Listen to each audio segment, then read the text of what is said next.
Sina, Ralph De Leon, Crystal Ball, Luke Alfred, and Krisa. With, of course, Direct Theodore Babaron. Yay! Hello and welcome to the Star Magic Spotlight Press Con. How are you guys? Kamusta yung napanood niyo yung mga sarili ninyo na mayroong mga footage from your super little pa, yung mga medyo naging trip down memory lane sa heart. Parang lahat ko medyo nahihanan sa mga old clips namin, pero yeah, it's good to see that. Nakakamiss din being with these guys. Thank you, Harvey. How about you, Krisa? Nakakahiya. Actually, sabi ko nga, wag na po talaga pala tayo mag-interview, nasabi na lahat to. Hindi, pero sobrang honored kasi syempre, grabe yung pagpapakilala niyo dun sa Philippines. So, salamat po. Etong pare ko from PTA. Ang cute mo sa look, sabi. Ako naman po, nahiya din syempre. Kasi ang bata ako po din. Nakakatawa kasi yun, nakita yung sa The Voice ko. Hindi ko na napapanood yun. So, yeah, nakakatawa. Kailan mo huling napanood yung sarili mo sa The Voice? Parang yung bata pa rin po. So, matagal na talaga. Surprise! Crystal? Hindi na lang sa ng mga critics there. Kasi kami na lang ni Ralph bago pa din kami. So, yung mga bago recent looks lang nakikita sa akin. So, very cute. Pero for sure, ang cute-cute nyo ng bata kayo. Agree naman siya. Agree naman siya. Honest si Crystal. How about you, Ralph? Ayun, it was fun like seeing my old modeling pictures na I haven't seen for a while. Tsaka yung mga clips from Zoomers 1 na parang ang tagal din bago namin. I mean, it's been a while since we saw it. So it's nice to see. Medyo nostalgic, no? Yung napanood natin. And kanina, nung pinapanood yun, akala nila tapos na nung in-introduce yung cast. And then sabi ko, directed, meron pa yan. Kasi meron din siyang part sa ABP. Direct, how did you feel? Nahiyagin ako ng bata pa ako. Okay lang, ano lang, actually nakakahiya kasi hindi ko alam na magiging TV show yung casting program. Akala ko it's just part of the BTS para sa sa show. Tapos nung sinabing i-air kayo sa TV5, may hindi ako nag-make up. Wala nakabackpack lang akong papasok sa school.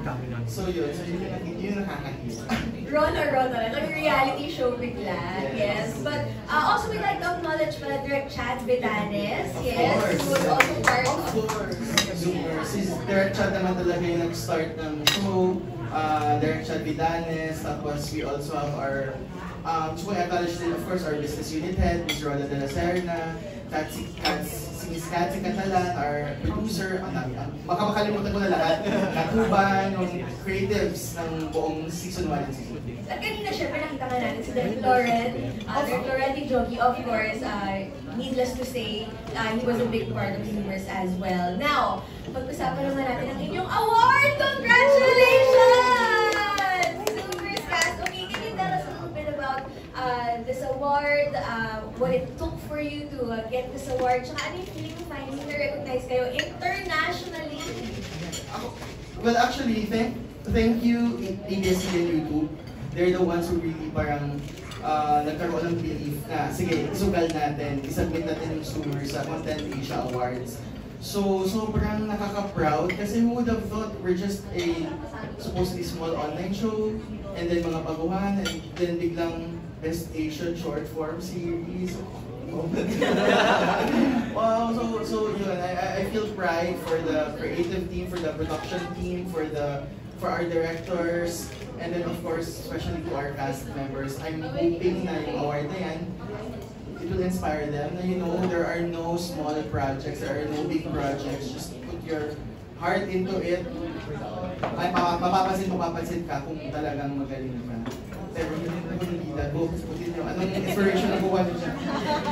Actually, very inspirational na magsalita si Director. Parang gusto mo lang gumawa agad ng season 2. Oh! Okay, guys, nasan kayo when you found out that Zoomers won an award?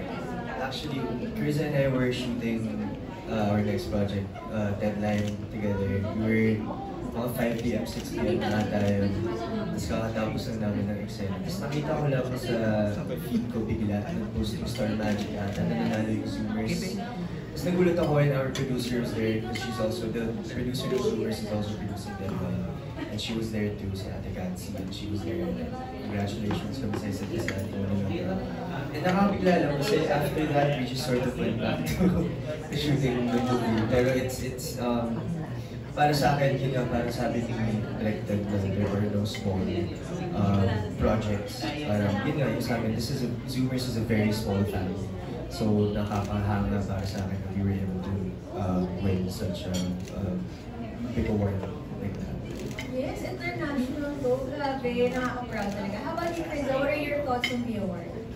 Super overwhelming kasi knowing kami dalawa ni Harvey at yung first bida role namin and then may award agad. Sobrang sarap sa feeling and parang in a way nakaka-pressure din po siya kasi syempre, di ba, grabe yung recognition. So, dapat sa mga susunod, mas galingan pa namin. Pero ayun, super grateful and super thankful.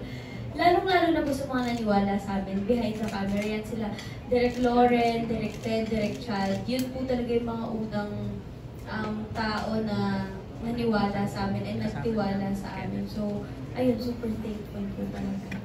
Ang ganda ng ganong mindset, no? Yung when you achieve something, ang mindset mo hindi parang, okay na to, satisfied na ako. Mas naman pressure ka na, hindi dapat yung next galingan pa. Ang ganda na ganong mindset. Okay, now let's talk about Zoomers. What is the inspiration behind the creation of Zoomers? I think Directed can answer this. Yung creation talaga ng Zoomers, because that was conceptualized in 2021 or 2022, and that was a time na wala pang face-to-face classes. So parang naisip lang namin ng mga writers na parang, yung Gen Z ngayon, yung Gen Z na ka-age nila, parang hindi nila na-experience yung high school na talagang physically together na face-to-face. High school pa naman is very crucial sa iyong buhay, right? Sa formation ng iyong identity. So, anong kaibahan? Paano sila ngayon? So, doon nagsimula yung curiosity na paano sila pag bumalik na yung face-to-face classes? Na last silang nagkitaan, mga tweens pa sila, and then ngayon teens na with the raging hormones and all those teenage angst, di ba? Mga ganun, doon mo na-experience yun eh. So, yun yung pinaka-germ ng concept. And then, tamang-tama nga, after 2022, back to face-to-face na ulit yung mga tao. So, doon nagsimula yung development of story, yung creatives na. Ang galing, parang organic talaga yung pinagmulan Directed. And I think that's also why a lot of Gen Z peeps related to it. Kasi nga talagang pinagdadaanan talaga ng lahat. Kayo guys, can you share memorable experiences from the set? Meron bang pinagdaanan nyo in real life? Nakarelate din ba kayo as Gen Z? Siguro sa akin, syempre, when it came to my character, very high achiever, very A-list student. So siguro doon ako nakarelate. Naramdaman ko talaga yung pressure una-una to be able to play that role, especially since first kong ating Zoomers, first project. And kaya, grabe yung feeling talaga nung natanggap namin yung award. But anyway, back to my character. Just being able to bring my real life experiences as someone who's always pressured himself to be able to achieve a lot. It was like, parang medyo therapeutic din siya nung nalalabas ko siya sa eksena, nalalabas ko siya sa character ko. So that was a great experience. So malapit din talaga sa real life. Yes, malapit. Kasi the creatives really made sure, before they started writing the script, they interviewed all the potential cast members. Nag-in-depth interview sila kasi parang when you cast kasi a show for newcomers, kailangan nila play against life. So even if hindi ganun kas the same, at least dapat may makuha silang input from their personal experiences and may similarities. So that's one of the secrets of making a show with mga newcomers din. Diba? Nag-youth-oriented show kami. Connected na I've role before in a youth-oriented show. Si Directed ng first Best director. Best friend ni Quilling Garcia. Shout out sa mga ka-Gen Z ko. Sana sila Samuel, si Charlotte Enrique Hill. Thank you, Direct. Okay, next question na nga. Kasi, balik tayo sa mga most memorable experiences na on set. Can you share, Crystal?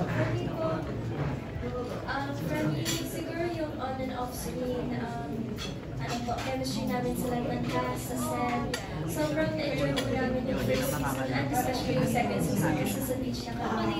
So, super enjoy ko yung weather. Yung mga nag-practice lang kami, like, we're throwing lines to each other. Sobrang na-enjoy ko yun, like, as a first time experience for, like, my first show. Dami ko nakikilan sa on-set and from my other castmates, like, so, dami silang nag-teach sa akin.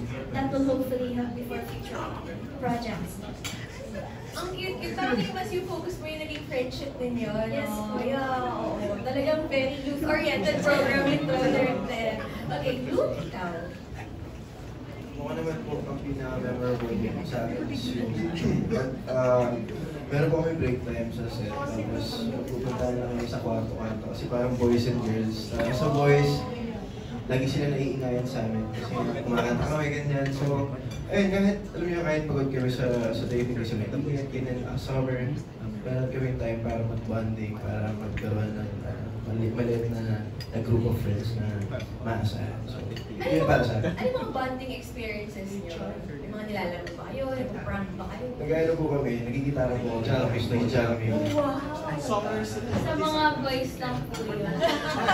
Kasi ayaw nila kumanta eh. Tapos naiingayan ko sila sa akin kasi nagpapahinga daw sila. Nakakahiya naman kumanta. May The Voice Kids tayo. Siya kasi ang tatlo kumakanta na sample. Uy, hindi ka! Kinakanta niyo nun. As a regular. Sino nagigitara sa inyo? Kayo dalawa. Parang nag-iingat sila. Yes. Sino ba yung mga tinututok niyo? Para ma-imagine na lang namin. Kung ayaw niyo mag-sample, imagine namin. Magsasample yan. Ay, mag-sample daw sabi ni Direk Ted. Ano po, mahari ko lang ako. Mahari ko yan. Ayun po. Okay lang, konting lines lang. Kasi sabi mo, it's been a while since you're The Voice Kids experience.